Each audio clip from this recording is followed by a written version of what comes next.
Hai hai hai, shalom, damai di hati. Puji nama Tuhan Yesus yang selalu baik dan luar biasa untuk torang semua. Nah, adik berkati Tuhan, kembali jumpa dengan Inci Vina dalam pembahasan Bina Anak pelajaran 33 dengan judul Salomo Penuh Hikmat. Dan pembacaannya terdapat di dalam 1 Raja-Raja pasal 3 ayat 16 sampai ayat yang ke-28.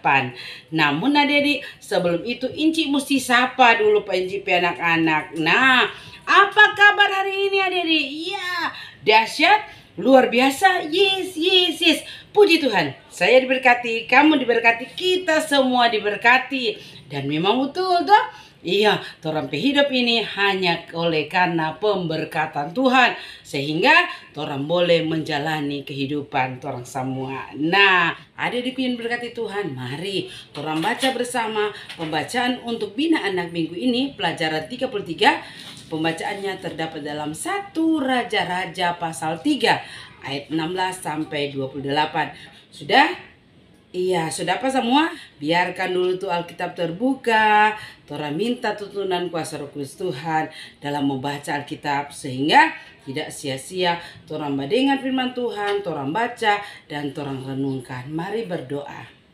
Tuhan Yesus yang baik, firman-Mu sudah terbuka dan siap untuk kami baca. Kami minta hikmat Tuhan supaya kami boleh mengerti dan memaknai firman itu di dalam kehidupan torang semua, dan torang boleh lakukan di setiap kehidupan torang semua. Tuhan Yesus, ampuni salah dosa kami siap membaca firman-Mu di dalam nama Tuhan Yesus, firman yang hidup. Berdoalah kami sambil mengucap syukur. Amin.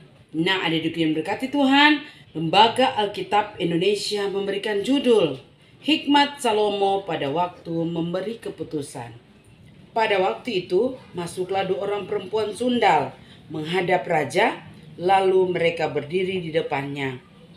Kata perempuan yang satu, "Ya Tuanku, aku dan perempuan ini diam dalam satu rumah, dan aku melahirkan anak pada waktu itu. Dia ada di rumah itu. Kemudian pada hari ketiga, sesudah aku, perempuan ini pun melahirkan anak. Kami sendirian, tidak ada orang luar bersama-sama kami. Dalam rumah hanya kami berdua saja dalam rumah. Pada waktu malam, anak perempuan ini mati karena ia menidurinya.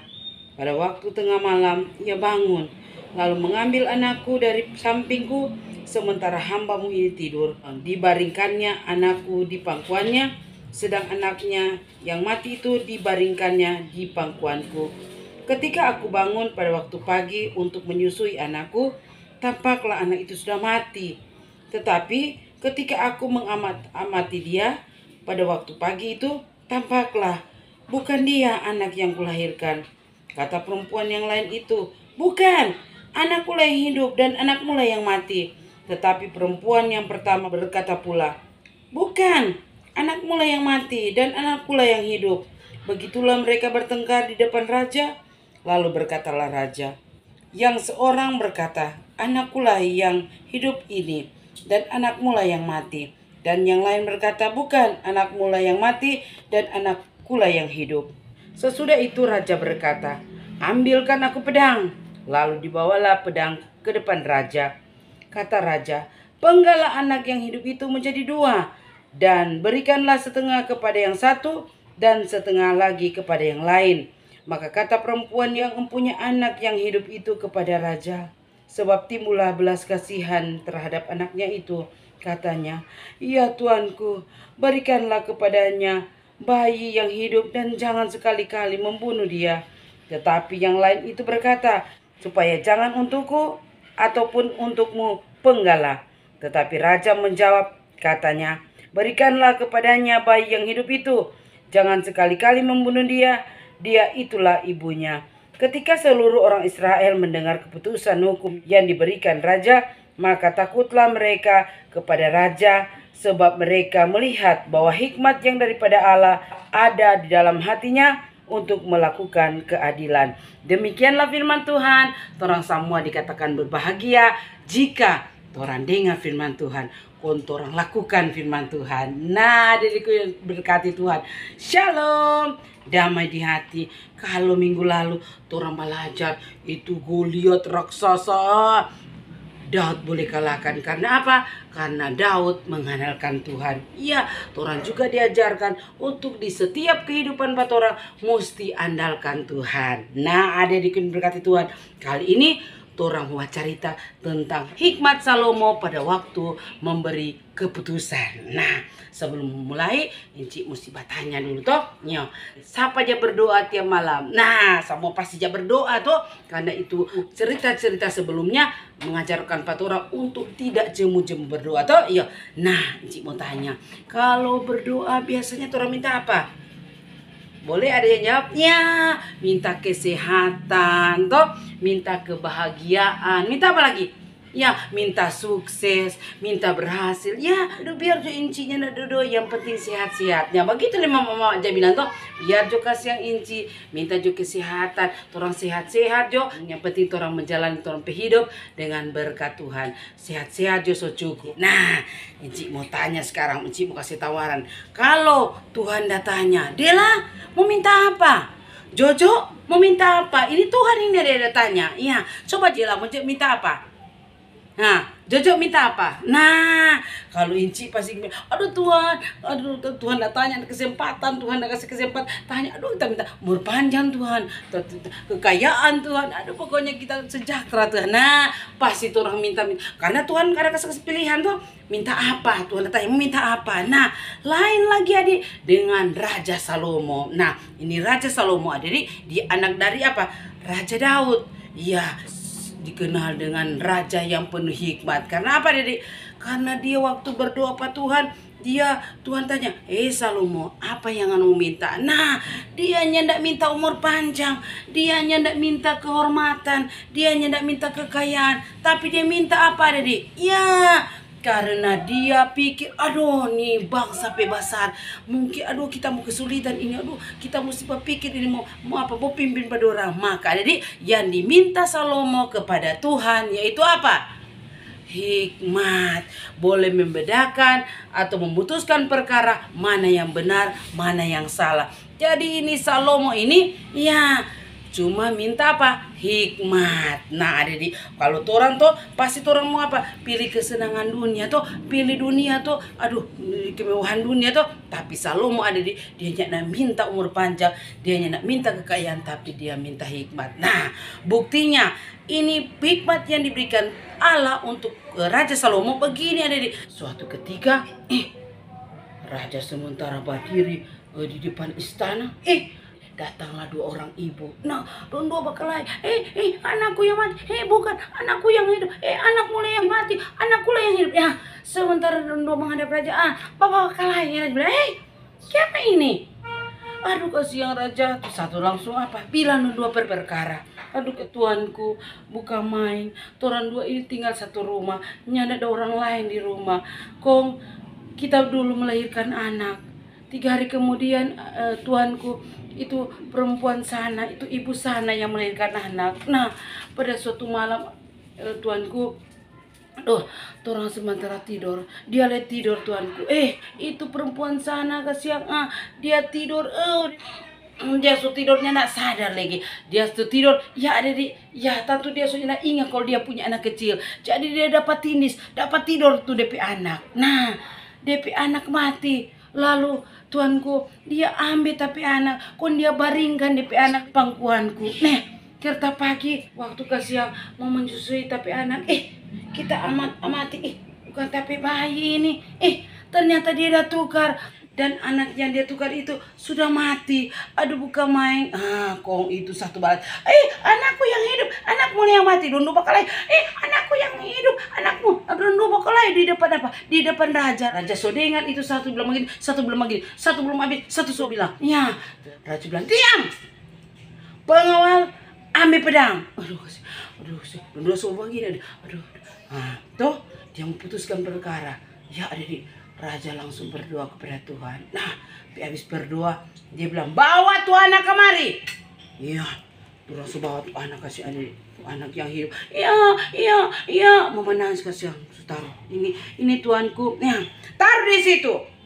Aku akan memenggal anak ini dan akan membagikannya, satu untuk ibu ini, satu untuk ibu itu. Dan supaya semua mendapat bagian. Karena apa? Sudah dibagi dua. Ya, ada di tiba-tiba ini ibu yang punya anak itu ada di aduh tuanku raja, sudah jo kasih yang mau potong, aduh sudah jo mau penggal kasihan tapi anak, aduh kasihan kasih jo kasih yang dia, kasih jo itu anak itu patu ibu itu, aduh kasihan kita sayang tapi anak. Nah, tapi ini ibu yang satu dia bilang, jangan raja, supaya adil, ada untukku, ada untuk dia, penggal jo raja, penggal jo. Nah, ada di pada saat itu langsung Raja Salomo bilang, berikanlah anak itu kepada ibu yang sesungguhnya, karena ibu itu yang empunya anak ini. Mana ada seorang ibu yang boleh melihat anaknya yang dia lahirkan lalu apa? Orang mau penggal. Jadi berikanlah anak itu kepada ibu yang sesungguhnya, karena dia tidak mau anak itu dipenggal. Tetapi ibu ini karena dia suruh penggal, berarti itu bukan anaknya, karena dia tidak merasa memiliki. Nah, pada saat itu ada di itu orang yang menyaksikan peristiwa itu dia langsung kau main Raja Hikmat kah? Aduh bukan main kah? Aduh iyo betul. Raja iko kasih itu anak pak ibunya yang sesungguhnya, karena dia rasa sayang, dia rasa iba ada di DP anak mau penggal, maka dia bilang kasih coba itu ibu itu supaya tuh anaknya nak mau dipenggal. Nah, disitulah hikmat Salomo diuji. Nah, dengan hikmat yang diberikan Tuhan Allah kepada Salomo, membuat Salomo boleh memutuskan perkara tersebut. Dan anak itu dikembalikan kepada ibunya yang sesungguhnya. Nah, adik-adik yang berkati Tuhan, semua yang mendengar itu, aduh, kau main kan? Semua sudah ditakut. Bukan main kan nih Raja. Aduh, dia sudah tahu itu ibu yang sesungguhnya kan. Dia dapat tahu ini bukan ibu yang sesungguhnya. Nah, adik yang berkati Tuhan, orang boleh lihat toh hikmat yang diberikan oleh Allah yang diminta Salomo, karena dia pikir bangsa pebasar dia nak mampu. Kalau dia nak mampu memimpin untuk memutuskan suatu perkara, makanya dia minta hikmat dari Tuhan. Nah, adik-adik yang berkati Tuhan, Encik mau tanya, apa tuh hikmat so? Iyo, apa tuh hikmat? Bapak cerita hikmat dari tadi. Nah, hikmat adalah tahu membedakan mana yang baik, mana yang jahat. Nah, sekarang Encik mau tanya untuk orang semua, apakah orang ada hikmat? Iya, ada. Kalaupun orang kekurangan hikmat, orang minta pada Tuhan. Tuh Tuhan bilang, mintalah jika kamu kekurangan hikmat. Nah, kalau orang ada hikmat, ada di orang tahu membedakan mana yang baik, mana yang jahat. Sehingga ada di Raja Salomo, Tuhan bilang sebelum dan sesudah Raja Salomo, nyanda ada raja sama dengan Salomo. Dia penuh hikmat, dikenal dengan raja yang penuh hikmat. Karena apa? Sudah palia bagaimana dia memutuskan suatu perkara. Nah, sekarang jadi pertanyaan, apakah hikmat Raja Salomo ada pada orang semua? Ada. Toh hikmat beda dia dengan kepandaian. Toh orang pandai belum tentu dia berhikmat, tetapi orang berhikmat pasti dia pintar. Pasti kan oh iyo dia peta panggil, hei mari kok turun ke sana.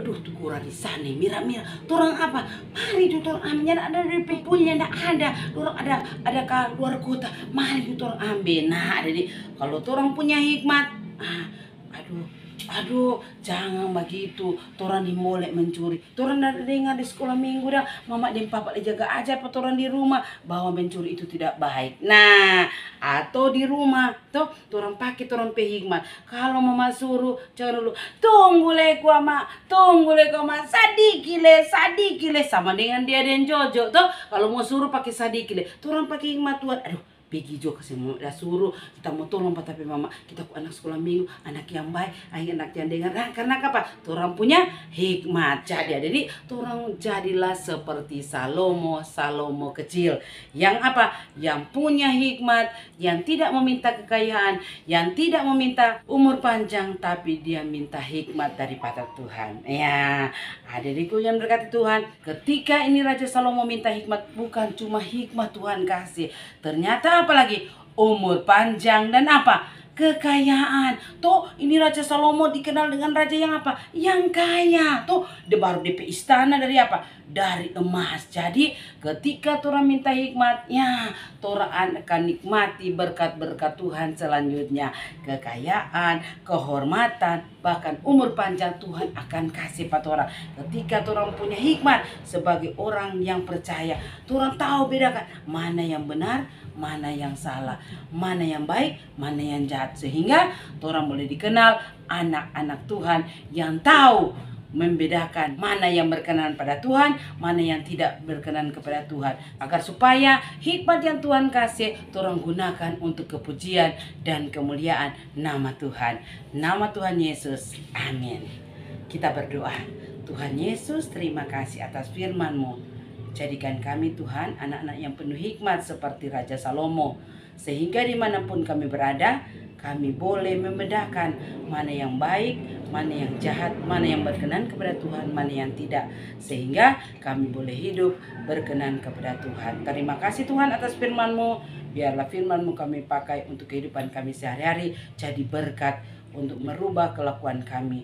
Di dalam nama Tuhan Yesus firman yang hidup, kami berdoa dan mengucap syukur kepada-Mu. Amin. Sampai jumpa. Terima kasih.